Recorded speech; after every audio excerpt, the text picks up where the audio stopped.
എറണാകുളം കോതമംഗലം പുന്നേക്കാട് ജനവാസ മേഖലയിൽ കാട്ടാന ഇറങ്ങുന്നത് പതിവായതോടെ ദുരിതത്തിലാണ് നാട്ടുകാർ.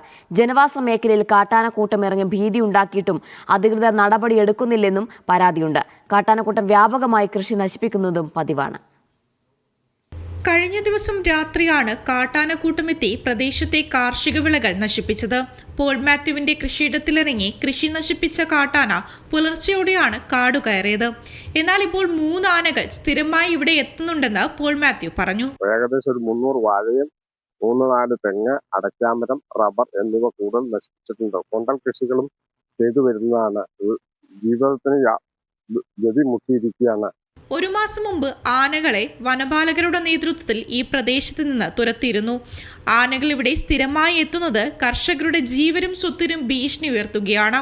വീടിന്റെ മുറ്റത്ത് വരെ എത്തുന്ന ആനകൾ മനുഷ്യജീവനെ ഭീഷണിയായിട്ടും പരാതി നൽകിയിട്ടും അധികൃതർ നടപടി സ്വീകരിക്കുന്നില്ലെന്നാണ് ആരോപണം. മുറ്റത്ത് വരെ ആന വന്നു തുടങ്ങിയിട്ടുണ്ട്. എന്ത് ചെയ്യണമെന്നറിയാതെ ഞാൻ വിഷമിക്കുകയാണ്.